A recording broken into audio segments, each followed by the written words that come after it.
Okay, we're going to go ahead and proceed with our content on the knee joint complex, foundations for evaluation, differential diagnosis, and prognosis.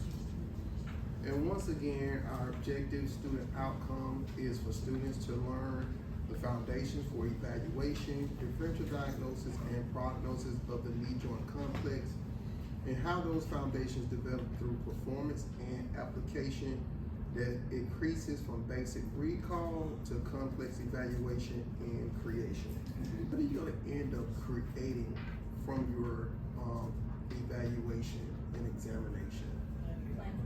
So you're going to create a plan of care. So your information, your data that you collect from your examination, and once you come to make an evaluation, that is going to drive your plan of care. So your plan of care is going to be developed from a problem list. So those are those impairments and dysfunctions. So typically, you're not going to develop a plan of care that does not address those impairments and dysfunctions. So we're going to start off with arthrology of the knee joint complex. So the knee joint complex is composed of several complexes, similar to the shoulder joint. So you have the tibial-femoral joint, with your articulation between the tibia and fibula. You have the patellofemoral joint, which is your articulation between the patella and femur. You have the proximal tibiofibular joint, which is the articulation between the proximal tibia and fibula. It's classified as a synovial hinge joint with those three bones, the femur, tibia, and patella. And it's also indicated to have 2 degrees of freedom. So if you look at this image right here that's on this slide, you will see the proximal fibula and tibia, and you will see the distal femur articulating with the proximal tibia. And so those are 3 joint complexes that make up the knee joint complex. What are your characteristics of the tibial-femoral joint? So the proximal surface of the condyles, of the femoral condyles, those distal surfaces of the femoral condyle, let me say distal. So those distal surfaces of the femoral condyles, those are convex. So the lateral and medial aspects, those are convex. They articulate with the concave surfaces of the proximal tibia.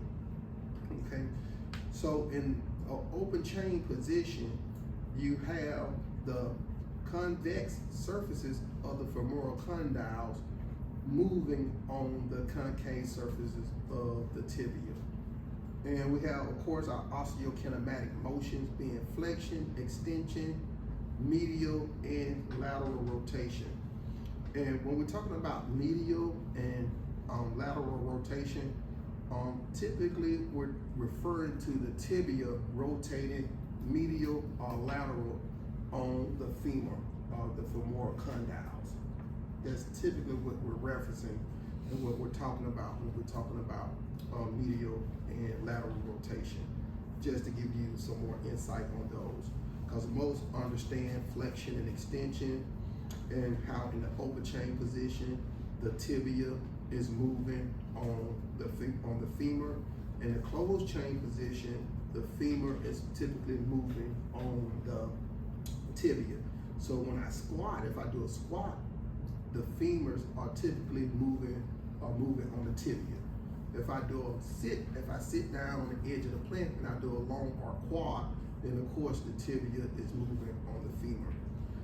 The capsular pattern at the knee joint complex is that flexion has a greater limitation than extension.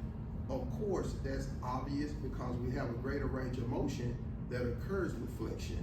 So therefore, it's going to be predisposed for having a greater limitation when someone has problems or some type of condition that affects the intimate relationship between those joints. For example, osteoarthritis, someone may present with a capsular pattern. If someone has a meniscal tear, they may present with a capsular pattern. So anything that is happening with those joint surfaces any type of pathology of those joint surfaces may result in a capsular pattern of restriction. And here are some motions that are shown on an image. So with flexion and extension, it's showing that flexion and extension occur about a transverse axis, and lateral rotation and medial rotation occur about a longitudinal axis, or you could say a vertical axis. Transverse axis, you could also use the terminology horizontal axis. So those are interchangeable. Lateral rotation is also interchangeable with external rotation, and medial rotation also being interchangeable with internal rotation. So the closed pack position for the tibiofemoral joint is full extension with external rotation of the tibia. The loose pack position for the tibiofemoral joint is 25 degrees of flexion. In some textbooks, it will say 20 to 30 degrees of deflection. It will vary, but some it'll be in that range of 20 to 30 degrees. And some sources may just say 25 degrees. Some may just say 30 degrees. But no, it's gonna fall within that range of 20 to 30 degrees for the loose pack position of the tibiofemoral joint. Again, why is this even important for us to know the loose pack position and closed pack position? To assess the accessory motions. So the accessory motions are going to be most likely assessed in the loose pack position. And when you provide your treatments to improve accessory motions, those are going to be done in the loose pack position as well. And these are just images of the tibiofemoral joint loose pack and closed pack positions. Now we're going to talk a little bit about the patellofemoral joint. So the patellofemoral joint consists of a convex patella that articulates with the concave surface of the femur. And that concave surface is typically referred to as the trochlear groove. The patella is going to slide superiorly in knee extension, and it's going to slide inferiorly in knee flexion.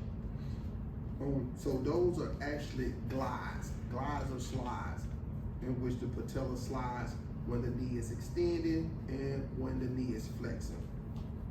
The patella also rotates and tilts during knee extension and flexion. So again, we're going to talk about the osteokinematic and arthrokinematic motions of the tibiofemoral joint. So we have convex femur, femoral condyles. So we know that the femoral condyles are convex, and the tibia plateaus, those are concave. So in an open chain position, we have the convex femoral heads, or femoral condyles moving on the concave tibia plateaus. So with that being the case, when we have convex moving on concave, we know that our osteokinematics and arthrokinematics are going to be in the opposite direction. We know that when we have concave moving on convex, we know that our osteokinematic motions and arthrokinematic motions are going to be in the same direction. So when we have the tibia moving on the femur, and notice I put in parentheses, most likely in the open chain position, with flexion, there's going to be a posterior swing and roll with a posterior glide and flexion of the tibia on the femur. With extension, there's going to be an anterior swing and roll with an anterior glide of the tibia on the femur. And in the closed chain position, with the femur moving on the tibia with flexion, there will be a posterior swing and roll with an anterior glide of the femur on the tibia. And with extension, there will be an anterior swing and roll with a posterior glide of the femur on the tibia. So this is your osteokinematic, arthrokinematic motions described at the tibiofemoral joint during open chain and during closed chain. So you need to know both. And so here's a diagram showing you tibia on femoral extension. So with tibia on femoral extension, and this is referring to the open chain position, you have anterior swing and roll with also anterior glide of the tibia on the femur. Okay? When you have the femur on the tibia, so pay attention to this, femur on the tibia with extension, you're gonna have a posterior slide or glide with an anterior roll or swing of the femur. Okay? So now since we have convex moving on concave, the slide or glide is gonna be in the opposite direction. The screw home mechanism. What in the world is the screw home mechanism? The last 30 degrees of extension, go external rotate and lock the tibia in place on the femur. Okay, there we go. So within those last 30, 20 to 10 degrees of knee extension, the tibia has to externally rotate in order to achieve full extension. So if the tibia lacks external rotation, that could be a problem. So it'd be a likability that your patient may not be able to achieve full knee extension due to deficits with the screw home mechanism. All right. Now we're going to talk about the patellofemoral joint. So the patellofemoral joint, osteokinematic and arthrokinematic motion. So the portion of the patella that we're going to refer to that is moving on the femur is the convex portion. Okay? So when we talk about the patella moving on the femur, we're talking about the convex portion moving on the concave portion of the femur. So if that is the case, if we're referencing the convex portion moving on the concave portion of the femur, then that's going to determine our OK and AK. So our OK and A, osteokinematic motion and arthrokinematic motion, they're going to be in opposite directions because of that. So for example, we have the motions of flexion and extension. So we said that with flexion, the patella slides inferiorly, and with extension, the patella slides or glides superiorly. So this joint articulation is unique because we typically don't see or visually see what is happening with imaging or visuals with this one. So with this one, we have to know and understand what surfaces are moving on what to determine the glide or slide. Okay, so here's some images right here of your osteokinematic and arthrokinematic motion. So right here, we have the knee being flexed to 135 degrees. And so with the knee being flexed to 135 degrees, the femur is, in a sense, moving posteriorly and are moving superiorly, in a sense, in reference to the patella.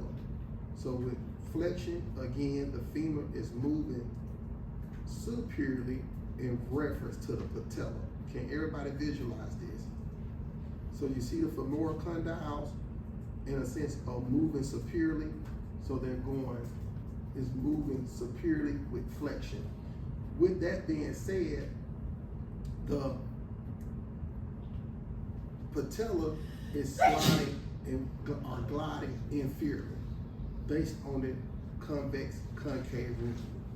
So based on what part of the surface is moving on wet. Okay? And so that is with the knee flex.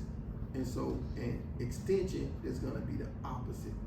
So with extension, if the knee is extended, the femoral condyles are going to be shifting and moving inferiorly as the patella glides superiorly. Okay? Now, this person is fully extended. So what has happened with the femur in relative to the patella? What has the femur done? What has the femur done relative to the patella? So the femur has moved more inferiorly. If you can wrap your head around it, so the femoral condyles have moved more inferiorly, as the patella has moved more superiorly, has slid or glided more superiorly as the knee goes into more extension. Okay? But that all goes back to this. That all goes back to a convex patella moving on a concave femur.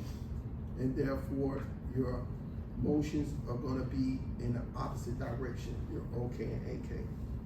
What is the loose pack position for the patellofemoral joint? Extension.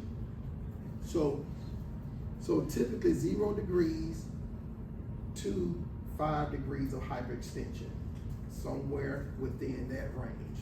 Okay, that's the loose pack position for the patellofemoral joint, not the tibiofemoral joint, the patellofemoral joint.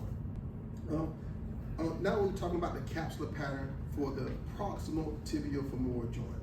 And so basically the capsular pattern is described as pain when the joint is stressed.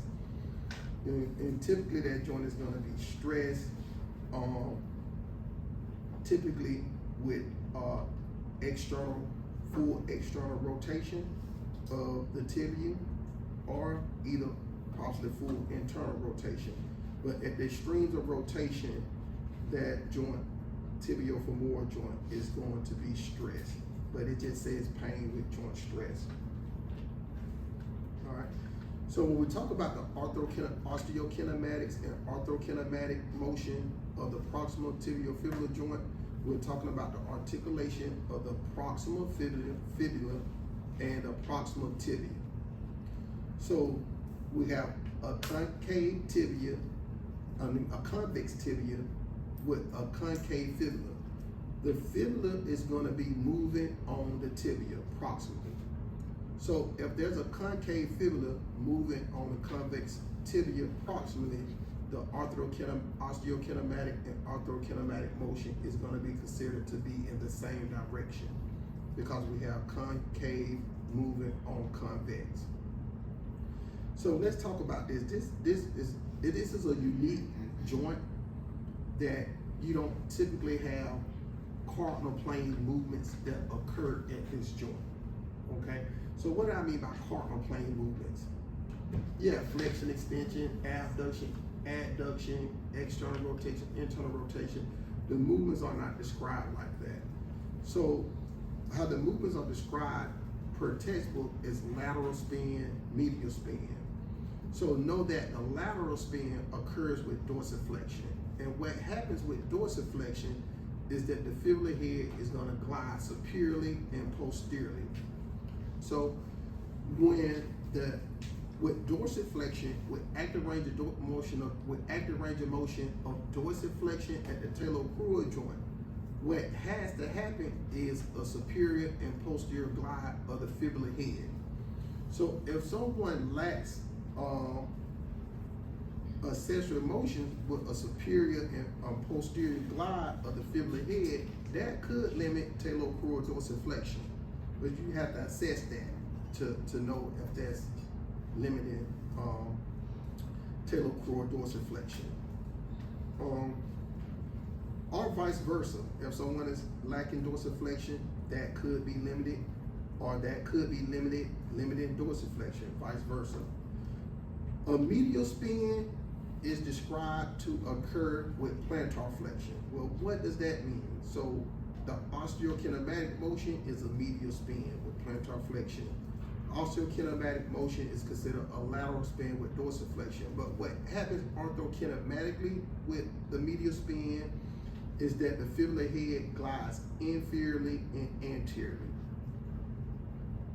Okay? So with the medial spin, the fibular head is moving in the same direction. So the arthrokinematic motion is occurring in the same direction. So that medial spin is occurring, the fibular head is actually moving inferiorly and anteriorly. With the lateral spin, the fibular head is actually moving superiorly and posteriorly. So it's moving up and back with the lateral spin, and with the medial spin is moving forward and downward. Okay. So here's a little visual with that. Okay. A visual. Knee joint average range of motion in the adult is considered 0 to 135 degrees. Again, some texts may say 0 to 140 degrees. It varies, but this is the ballpark range for the normal average adult range of motion for knee flexion. And we're talking about the tibial-femoral joint. Muscle actions. So knee joint muscle action, you all know about all these muscles, and you all know how these muscles act at the knee joint, right? So you able to call these off to me right now. So your biceps femoris, with flexion, you have your biceps femoris, semitendinosus, semimembranosus, and sartorius, all acting together to perform knee flexion. Which of these muscles would perform tibia external rotation? Yeah, biceps femoris. So then you know semitendinosus and semimembranosus would facilitate internal rotation of the tibia. Good. So extension on the rectus femoris, which also acts at the hip joint as a hip wet. There you go. So y'all gotta know those as well. Then you have your vastus lateralis, vastus intermedius, and vastus medialis. And these muscles act at the tibial-femoral joint, but these muscles also act at the patellofemoral joint. Okay, so how would the vastus lateralis act at the patella? So it's going to provide a superior and lateral force. So you think about the name. So it's bringing the knee into extension, and when the knee is extended, the patella glides how? Superiorly, right? All right. So the vastus lateralis is going to provide a superior and lateral force. How about the vastus intermedius? What kind of force is this going to provide on the patella? It's going to provide a superior force, okay? Because it's deep to the rectus femoris, all right? Then the vastus medialis, what type of force is this going to provide to the patella? Superior medial. So they all supposed to counteract each other, okay? So that the patella doesn't move too far medially, it doesn't move too far laterally. All these muscles have their role, okay? Now, if you get a muscle imbalance in any of these muscles, then that could cause the patella to move in a certain way. So the vastus medialis dominates the quadricep muscles, and it's stronger than your other quadricep, then it can have your patella to move excessively in a medial direction. Say if the vastus lateralis dominates, and the other muscles are weak, and it's a stronger muscle of the quadricep muscles, then it can pull your patella laterally, okay? So